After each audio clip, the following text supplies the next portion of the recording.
Welcome to the VR Report. I've got Blair Renaud, infamous game designer and the maker of Technolust, here with us today. When you were thinking about the idea of Technolust, because I always, whenever I talk about it as like Blade Runner in VR. Right. What was the concept? Did you always kind of like wanted to create a sci-fi thriller genre type game, or was it based on like kind of like the genre or the mechanics? Like, how did it even come about? So I started off with kind of a, you know, the game Papers, Please? Yes. So the idea, and we actually translated this over to the VR Jam title that I just did. That's a spin-off of Technolust. Oh, no way. So you're seated at kind of like a security desk of like stamping papers? No, not stamping papers. Like cool. looking at banks of security monitors and having people like come to the different entrances. And it's going to be called like access control.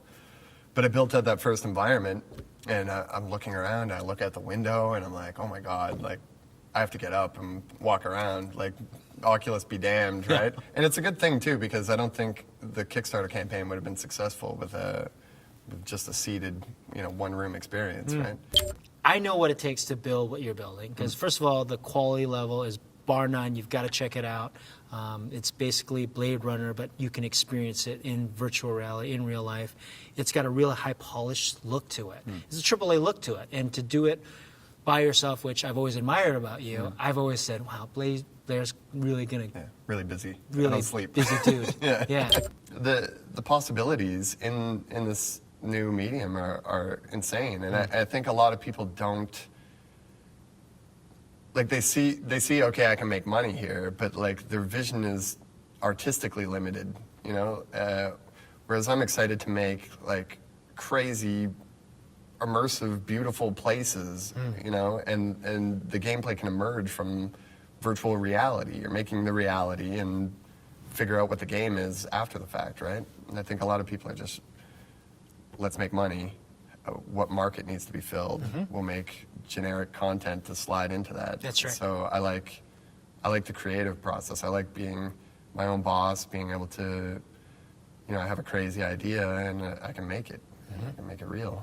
So I think that's really interesting, because when you're working in interactive game development, you know, Peter Molyneux aside, you're actually making worlds. Right. And, you know, like your everyday Joe kid in the basement can actually start download a free version of Unity and Unreal for that matter right now, and start building their own universe. Like, you wanting to create these worlds, what do you think that's going to equate to when people are actually creating user-generated content in VR, right? Stuff that like AltSpace is doing, or more for high fidelity, right? Where you're actually creating your own worlds. What do you think the future would partake in virtual reality and people actually making their own universe? Well, that's the metaverse, right? Like that's the big thing. And I think that's the huge draw, and it's a draw to a lot of interactive media in general. Like, I didn't play Second Life, but I made assets for Second Life. And my store is still up there running. There's a lot of assets that I used in Technolust in there. If you can go digging, you can find some of it. But that's what I love about a lot of the newer games, is being able to create my own content in the game, right? Like, I don't want to play a role-playing game unless I can play in third person and play Dolly with my character, basically. I want to dress them up, customize them as much as I can. And I think the potential for that in VR is crazy. And for making money in VR too, like in-app purchases for things like that, like that's what Second Life's all about, is selling user-created content, right? And the users make the money, or a percentage of it anyway. But being able to have these things that you're buying and these customizations as like tangible objects for you, you know, you can see them, you can examine them from every angle, I think is really powerful. And there's a value to it that people are willing to like, take my money so I can have this digital good. Yeah, like you could have this model, and normally if it was on a mobile game, you'd be like, okay, whatever, it's a Maserati. But then, like, if you can walk around the Maserati, you're like, oh, okay. That's like, my Maserati. I'll pay $100 for that instead of 50 cents, right? That's right. But yeah, that creative drive, a lot of people don't have an outlet for that, right? Like, they want to be creative, but they're not artistic, or they're not, you know, they can't paint, they can't draw. Yeah. But if you put them in a space where they can manipulate things, yeah, it's very powerful. It's a great feeling to have. Is like, I'm in control of this world, right? And a lot of people don't have control in their real life. So to have control over something is super powerful. Yeah, that's interesting. People don't have control in their regular life. Like, nobody really does, right? Right. Even your highest level executive, like, they're attuned to shareholders. And if you have family, you're always worried about, like, what's going to happen to these people that I love. And so I think that is a good point, that there is an escapism, especially around, like, these metaverses, that you can actually run shit. You become like that Ready Player One analogy of being able to own your own domain and create your own universe. Do you think that within our lifetime we'll be able to get to the extent where things are photorealistic and where there's that presence is one thing, but you completely believe the holodeck style that will be there? And I'm working on it. Yeah. When do you think we'll get there? Oh, that's way sooner than I think people think it is. Like I partnered with a photogrammetry studio called Quantum Capture. Gotta plug them. But we're doing photorealistic humans specifically for VR, and it's mind blowing. It blows my mind sometimes. I show, like, some people I show are used to this kind of thing, like John Gaeta from Lucasfilm / Disney. I showed him the Technolust demo with the photo-scanned girl in the chair, and he didn't have the controller, so I had to move him over closer to the girl, and I moved him too close, and he got there, and he was like, "Oh, no, I'm in her space, move me back, move me back." And it's like, you get these reactions instantly when it's not presence, I don't know what you call it, when you've kind of bridged the uncanny valley. That's right. And you're on that other side, and deep in your mind, you know this person's not real, but you're like, wait, they just made eye contact with me, and they just blinked, and wait, they just glanced over there, and they look real. So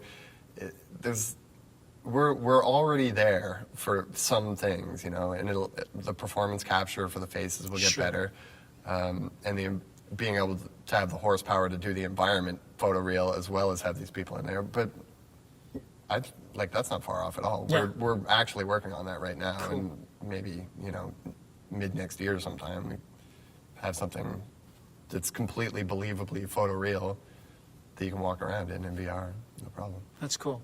As people know, there's a mod for GTA 5 in VR, and the great thing about watching people play it, because I haven't tried the actual mod itself, is the simple fact that you're now playing GTA in a VR context. You're not fully immersed because you're still playing, I guess, within a screen, but you can see, like, the instant reaction, like, this is really a believable world. Oh yeah, and no, the world is crazy. that's right. Yeah. You know, because the whole GTA platform, the franchise, what they created. Yeah.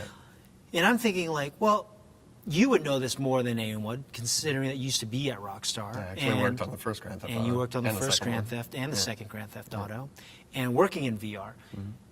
Would you say it's not a hard stress to be at the development scale at Rockstar and say, you know what, we're going to dedicate 20 people to actually make GTA 5 work really well for the PC? Yeah, you can't do it like that, though. Can't do that because still the issues with frame rate, camera. What are the challenges? Well, it's mostly with things like that. It's the open world, first person locomotion thing, right? Yeah. Yeah, it makes you sick.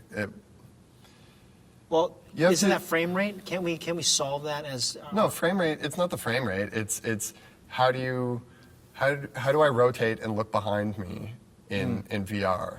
How do I run up to that car and steal it? Right. Right. Like in Grand Theft Auto, normally you just look at the car and hit a button, and your guy runs over there. If you looked at it in VR and hit a button and your guy walked over there, What are you lost interacting control of the with? camera, Yeah. and like your camera's moving around and you'll get sick. Right. You can't keep it confined to a 15 by 15 foot space because it's a huge open world. That makes no sense, right? So you have to design your experiences based on your limitations, and everyone ignores that when a new medium comes out. You know, like the mobile phones came out, the first games people try to make were still first person shooters, Yeah, right? yeah. It doesn't work. You That's can't right. do it. We had to find a new genre of game that's exclusive to mobile. That's it. Oh, you got Got him. Fruit fly. Hand the fist.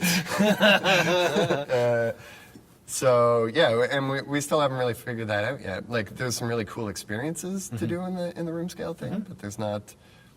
You're not going to grab the entire hardcore gaming market in one fell swoop until you have that. But a lot of things that you're touching upon are basically game design choices. Yeah. Like everything you described, from like getting into a car.